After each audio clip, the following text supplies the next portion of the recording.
Shalom teman-teman, apa kabarnya?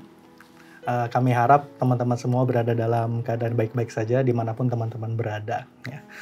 Hari ini kita akan ngomongin hal baru lagi ya, hal baru nggak sih? Nggak baru-baru amat sih ya. Iya, Cuma mungkin kita akan ngelihat dari perspektif lain teman-teman ya. Kita akan encourage teman-teman, akan mengajak teman-teman untuk melihat dari perspektif lain. Kita akan mulai dari sini teman-teman. Ya. Kapan terakhir kali teman-teman pergi ke mall? Wah, ya. Anda tahu mall ya? Ken tahu mall? Tahu. Mall, bahkan gedung gereja kita pun ada di mall. Ya, betul.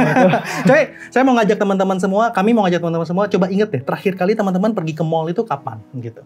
Ya. Udah, kalau lu udah inget. Udah.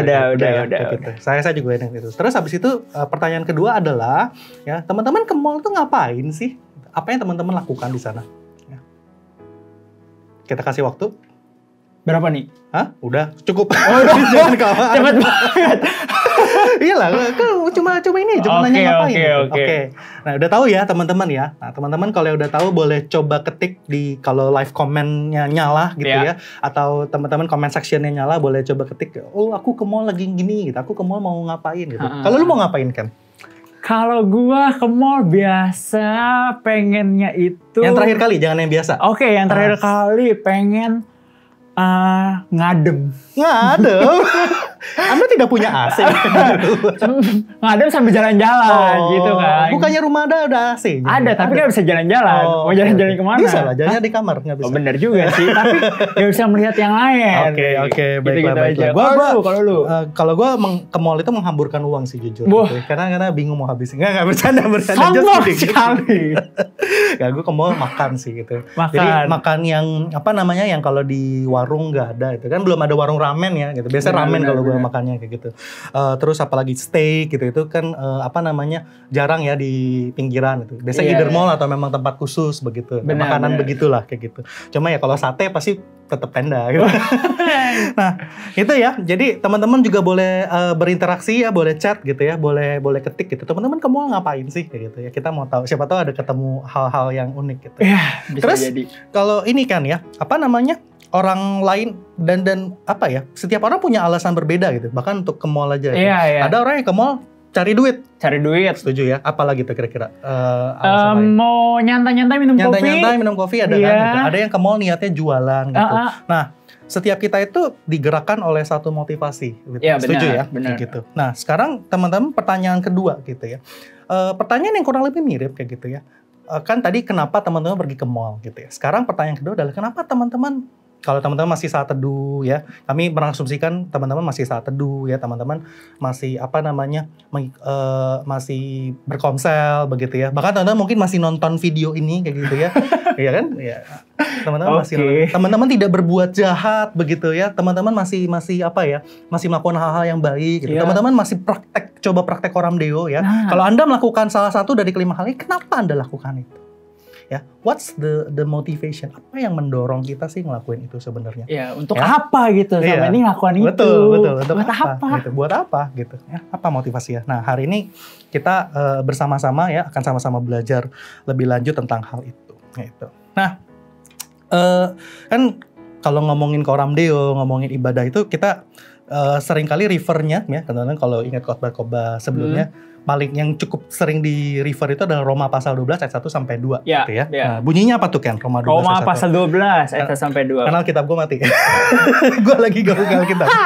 Oke, gue bacain. Oke ya, Roma 12 ayat 1 sampai 2. Teman-teman juga yang pengen baca langsung aja buka ya di handphonenya atau punya Alkitab sendiri atau gitu. ada nanti biasanya muncul. Juga bisa ada muncul ya. Boleh juga. Nah, Roma 12 ayat 1 sampai 2 berkata, karena itu, saudara-saudara, demi kemurahan Allah, aku menasihatkan kamu, supaya kamu mempersembahkan tubuhmu sebagai persembahan yang hidup, yang kudus, dan yang berkenan kepada Allah. Itu adalah ibadahmu yang sejati. Ayat keduanya, janganlah kamu menjadi serupa dengan dunia ini, tetapi berubahlah oleh pembaharuan budimu, sehingga kamu dapat membedakan manakah kehendak Allah. Apa yang baik, yang berkenan kepada Allah, dan yang sempurna. Ya. Nah kadang kalau kita hanya baca gitu aja, oh iya jangan berubah oleh pembaharuan budi, terus and so on and so forth begitu ya. Kayaknya apa namanya, iya gitu, I get it gitu. Nah teman-teman biar dapat whole whole idea gitu. Mungkin teman-teman kita hari ini akan sama-sama bahas gitu ya. So emang di Roma itu waktu Paulus nulis kitab Roma itu, di Roma itu ada kejadian apa sih gitu? Di Roma itu kenapa sih bisa sampai muncul nasihat ini? Ya pasti gitu ada peristiwa lah ya. Ada peristiwa ya gitu. Nah, jadi kitab Roma itu ya ditulis oleh Paulus gitu ya. Bukan di kota Roma tentunya gitu. Jadi dia tulis di tempat lain buat address, buat balas pesan jemaat di Roma itu. Pada waktu kitab Roma ini ditulis, ya Roma itu berada di bawah pemerintahan Kaisar siapa namanya? Kaisar Nero bukan sih? Bukan Claudius. Claudius betul ya.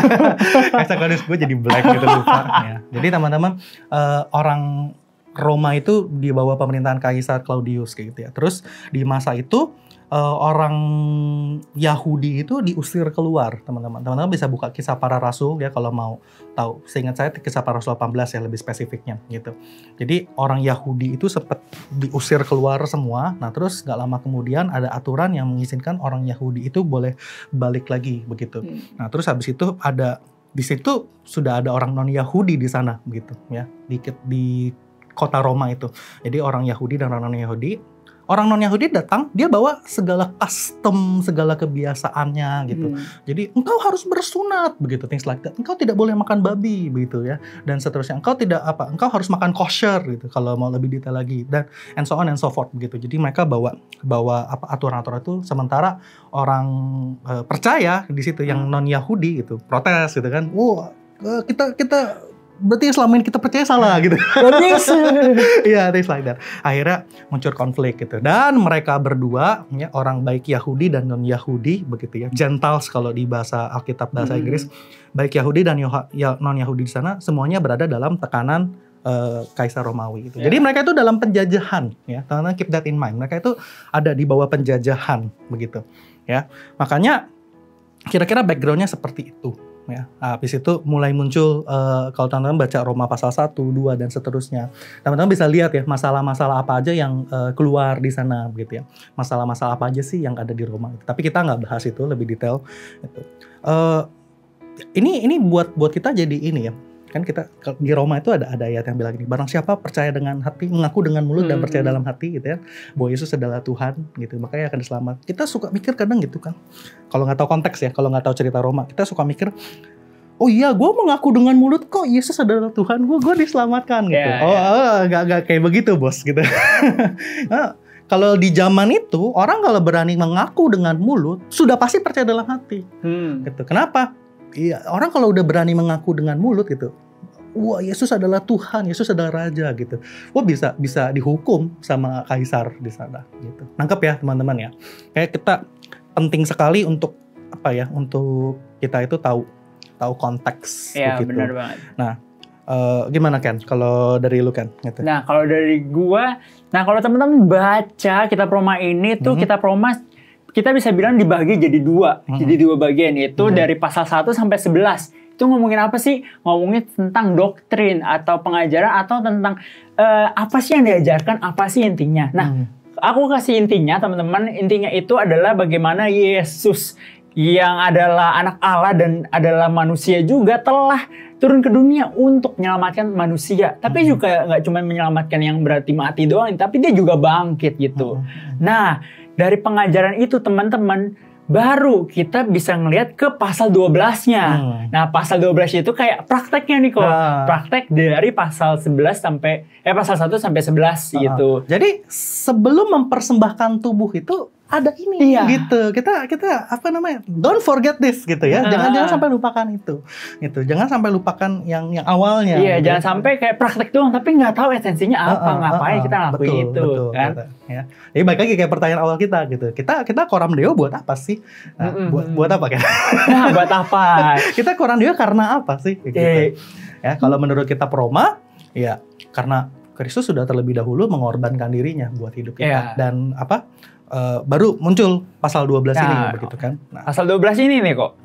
Ya kan? Kalau kita lihat baca sama-sama kan kalau versi Indonesianya itu karena itu saudara-saudara demi kemurahan Allah aku menasihatkan kamu. Nah, kata menasihatkan ini nih sebenarnya kalau di bahasa asli itu nggak cuma yang menasihatkan. Oke, ini aku anjurin dah yang baik ini. Menasihatnya bukan kayak gitu ya. Iya, bukan kayak ini. Nih, lu mau pilih atau enggak terserah gitu. Enggak kayak gitu ya. Kayak gitu. Jadi kayak gimana? Jadi lebih ke kayak mendorong, kayak mendesak, kayak ini nih, lakuin ini gitu. Ayo cepetan. Ayo, gitu ya. ayo lakuin. Jadi Paulus ngomong menasihatkannya begitu, teman-teman.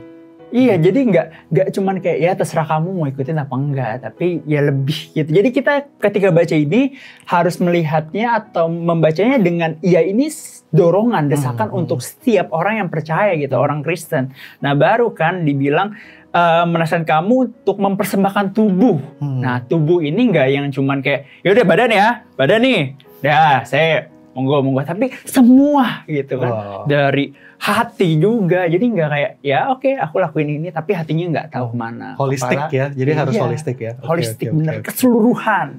Gitu. Terus gimana? Roma 12:1-2 tuh apa lagi tuh? Terus Roma 1 ayat 2 ini ada kata yang menurut aku menarik juga, itu ibadahmu yang sejati. Oh apa tuh? Gimana tuh? Kayaknya kita sering banget dengar ibadahmu yang sejati. Nah kalau secara bahasa aslinya itu pakai kata logikos, ya, logikos. Logik ya? Logika, itu emang logika. Ya kan? Logika. Jadi kayak kamu mempersembahkan tubuh, ya logikanya emang gitu. Jadi kayak orang yang udah percaya, ya kan? Ini kan berarti kita lihat belakang-belakangnya nih, yang tentang dia udah percaya Kristus, yang telah mati, udah terima. Ya logikanya ketika dia udah percaya, dia akan mempersembahkan tubuhnya. Secara ya itu teman-teman yang perlu dilakukan. Nah, tapi mungkin ada beberapa orang-orang Kristen yang udah bilang udah percaya Yesus, tapi kok ya tidak mempersiapkan tubuh gitu. Nah, jadi dipertanyakan ya, kayak kalau ada orang yang state begini, Kak sulit gitu untuk saat teduh, sulit untuk beribadah gitu ya.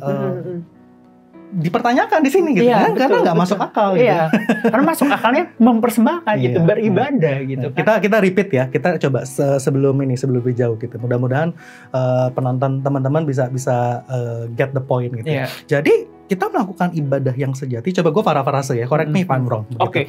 Jadi kita melakukan Roma 12 ayat 1-2 ini gitu ya, melakukan ibadah yang sejati, mempersembahkan tubuh dan seterusnya itu karena terlebih dahulu Kristus sudah mati. Betul, gitu ya. Betul. Oke. Soalnya apa ya?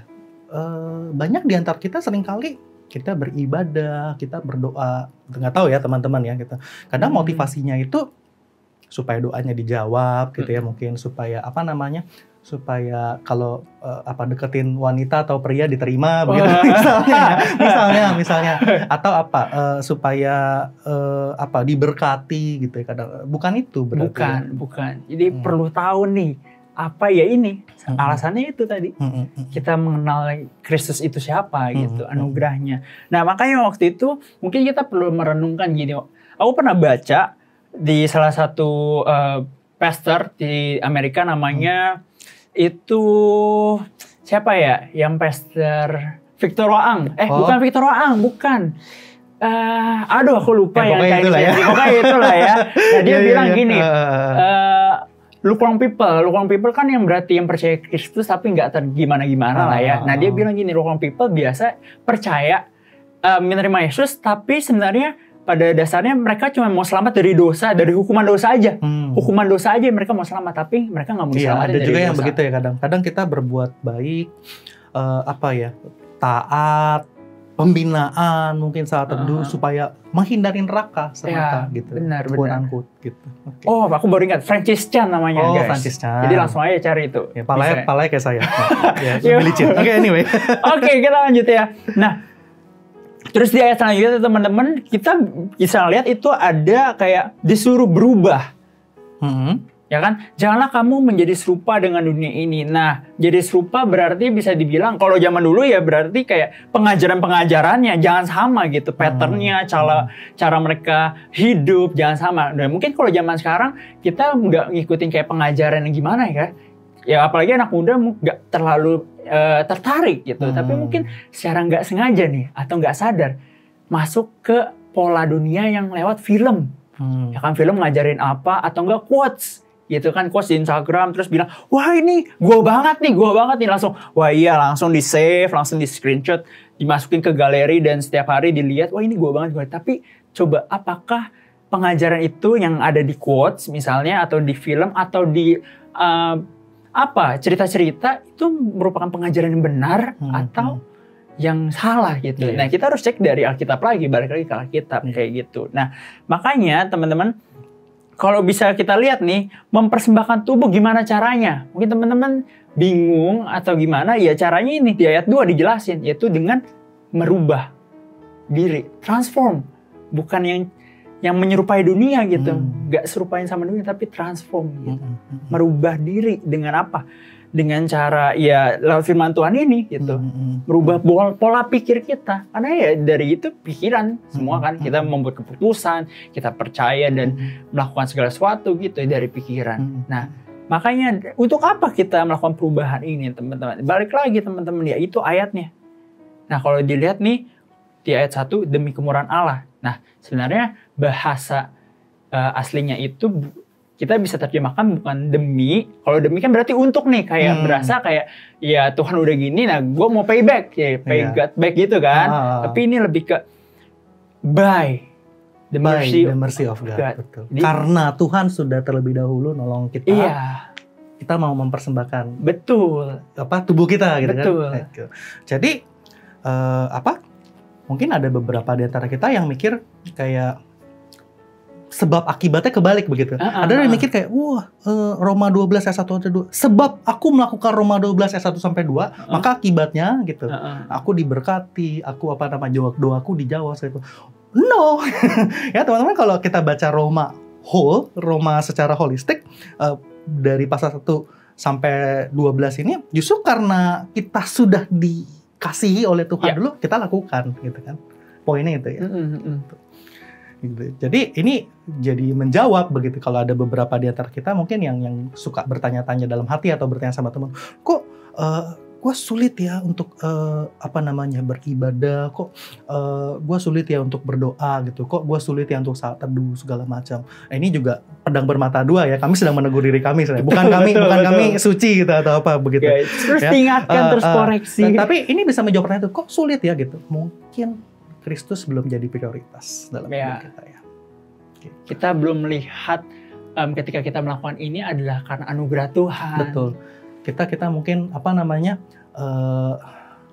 ada hal yang lebih penting ada hal yang lebih berharga di dalam hati kita dibanding pengorbanan Kristus. Betul. Gitu. Nah, gue punya cerita nih kalau. Gimana? Ceritanya gini, jadi pada suatu hari ada turnamen, bukan turnamen, perlombaan lari tingkat nasional. Oh ya, terus kan? Perlombaan lari itu banyak tuh yang ikut tuh, seluruh provinsi lah, namanya juga nasional kan. Tapi cuman ada 2 yang disorot. Oke. Cuman 2 orang aja disorot nih, namanya itu si Tom sama John. Oh, ya? John Tom. Bukan, Tom dan John. Jadi John Thor. Bukan John Thor, bukan John Thor. Itu kalau John Thor mah Thor. Iya, lanjut. Oke. Balik lagi. Nah, si John Thor jadi. Nah, si John dan Tom ini kenapa sih diunggulin? Karena memang track recordnya mereka punya kecepatannya melebihi orang-orang pelari hebat Iya, pelari hebat intinya kan. Mecahi rekor terus gitu Iya, ya. benar banget. Dan terus pada hari itu nih, pada saat pertandingan, ya semua pelari masuk. John dan Tom masuk juga dong ke arena pertandingan dan mereka bersiap di garis start. Jadi John Tom itu intinya dia pelari hebat gitu ya, pokoknya yang top of the line gitu, peringkat 1-2 dunia gitu ya. Belum peringkat 1-2 dunia kan baru ikut. Baru ikut. Oke. Terus lanjut. Kan mereka nih udah nih baru masuk ke arena, terus mereka bersiap kan yang biasa jongkok dulu. Ya terus wasitnya ngomong ready, steady, terus ngangkat pistol. Ceket, kosong. Bukan.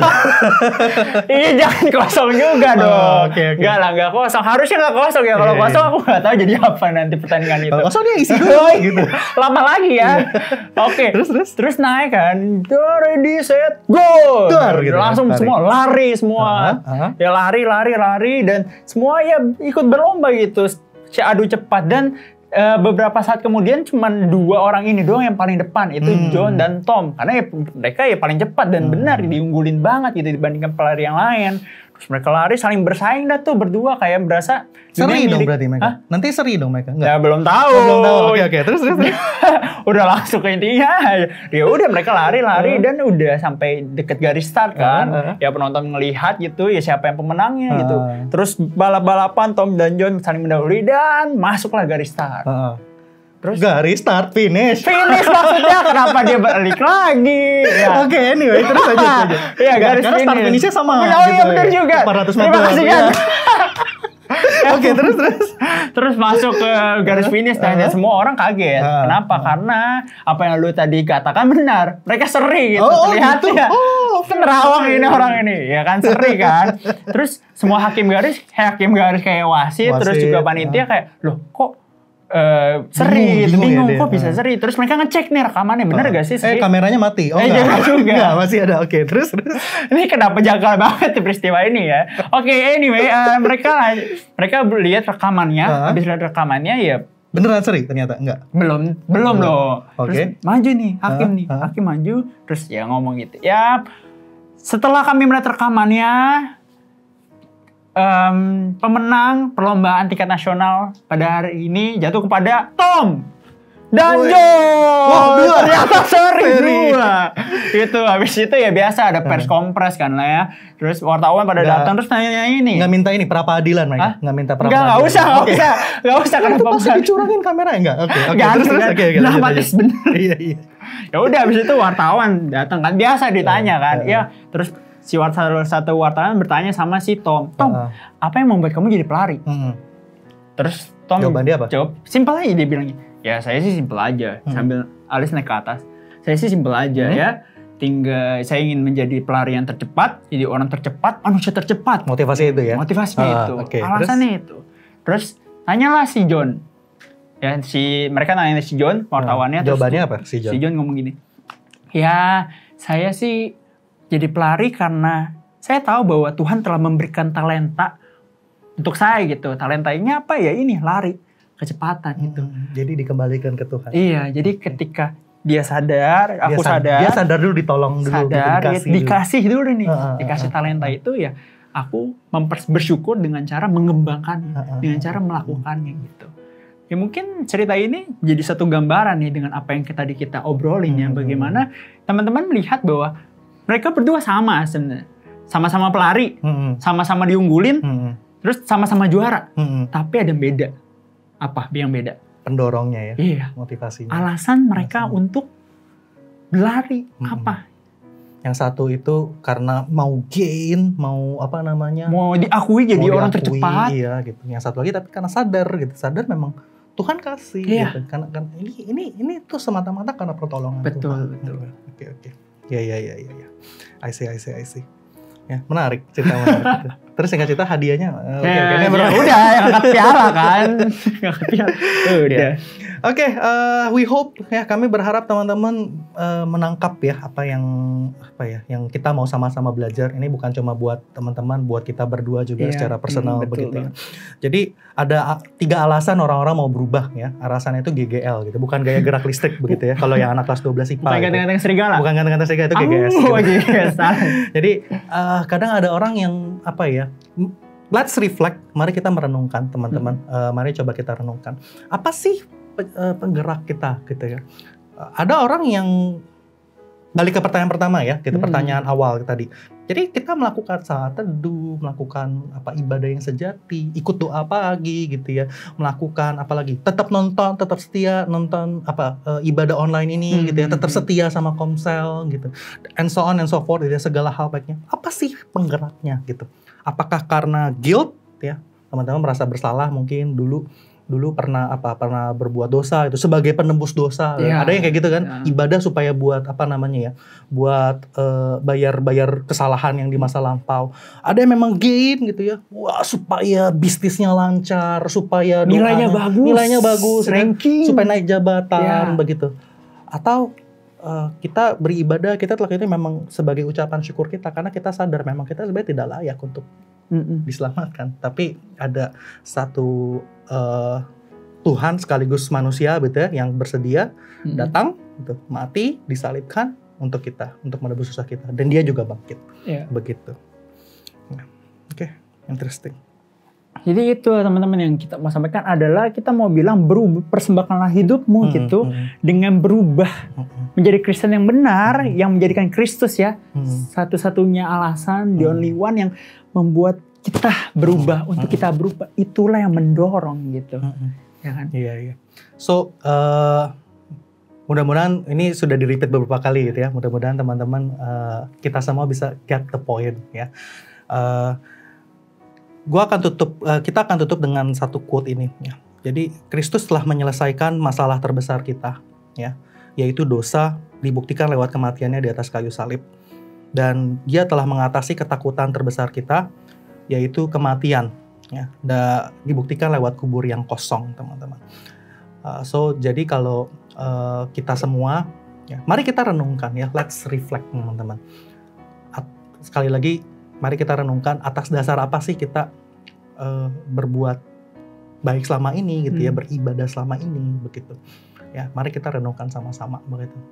Ya, jangan-jangan Kristus belum jadi yang paling utama di dalam hidup kita. Iya. Gitu.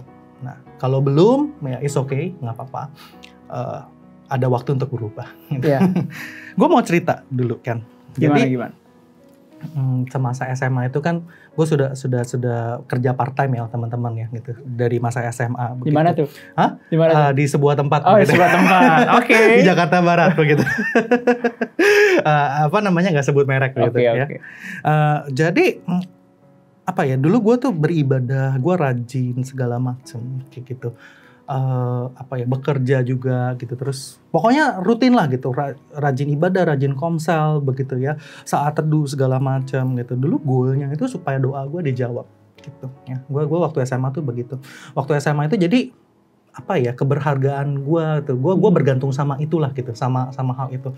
Pengen jadi kaya begitu ya, seriously gitu, pengen punya ruko 4 di Mangga 2 begitu ya. Untung nggak dijawab gitu, kalau nggak sekarang pandemi corona kan percuma begitu. Anyway, tapi doa gue dulu begitu, satu itu. Terus lambat laun ya, hidup semakin berjalan gitu. Kayaknya Tuhan nggak jawab nih begitu. Abis itu doa gue ganti gitu, gue mau ngebahagiain orang tua gue aja begitu kan ya. Mulia sekali anaknya. Iya. Terima kasih. Anyway, gue mau ngebahagiain bokap nyokap gue pada waktu itu gitu ya. Jadi penggerak gue untuk beribadah, penggerak gue untuk bekerja, penggerak gue untuk rajin mencari Tuhan itu gitu ya, supaya berbakti sama orang tua segala macam gitu. Long story short, apa yang terjadi? Ya, nyokap gue dipanggil Tuhan gitu. Jadi itu masa-masa itu tuh kayak bikin gue kayak jadi hilang arah mungkin ya gitu. Terus kayak ini loh gitu. Gue selama ini susah payah tuh buat salah satunya buat ya nyokap gue begitu kan. Susah payah tuh buat orang tua begitu. Gue kerja pengen membahagiakan, pengen ajak mereka jalan-jalan segala macam. Tapi udah nggak bisa dibahagiain. Nah, terus ya long story short ya, terus karena pandemi ini juga jadi banyak waktu berenung kan. Ya memang segala sesuatu yang kita lakukan harus hanya karena Kristus semata. Gitu. Jadi kayak kalau ditanya sekarang gitu ya, apa alasan gue masih bekerja, masih ikut komsel, masih yang lain-lain ya seperti yang tadi gitu. Ya, because Christ alone. Gitu. Dia sudah mati buat gue yang harusnya dihukum tapi ditebus dosanya, dan itu gue mau beritakan itu ke orang lain gitu. Oke, yuk kita berdoa ya. Ya. Yuk mari teman-teman kita berdoa. Bapa dalam surga, kami mengucap syukur buat hari ini Tuhan, kami boleh mendengar firman-Mu, kami boleh diingatkan kembali bahwa apa yang mendorong kami untuk berubah, untuk mempersembahkan diri kami bukan karena ingin mendapatkan sesuatu, bukan karena kami ingin tidak merasa bersalah, tapi karena kami sadar bahwa Tuhan telah memberikan anugerahnya, telah memberikan dirinya untuk kami, sehingga kami boleh dibebaskan, sehingga anugerah itulah Tuhan yang mendorong kami, yang menjadi alasan kami untuk terus melakukan perubahan, untuk terus melakukan sesuatu Tuhan. Dan itu semua kami percaya adalah untuk Tuhan, bukan untuk diri kami. Karena kami sendiri telah memiliki Kristus. Dan Kristuslah Tuhan, dan Engkaulah yang menjadi satu-satunya alasan bagi kami terus-menerus untuk melakukan sesuatu Tuhan. Dan terima kasih Tuhan, biar Tuhan yang terus menolong setiap kami, Roh Kudus yang memimpin setiap kami hari demi hari, dan terus mengingatkan kami tentang hal ini Tuhan, yang menjadi esensi dalam kehidupan kami, jadi hal yang penting dalam hidup kami. Terima kasih, di dalam nama Yesus kami berdoa. Amin.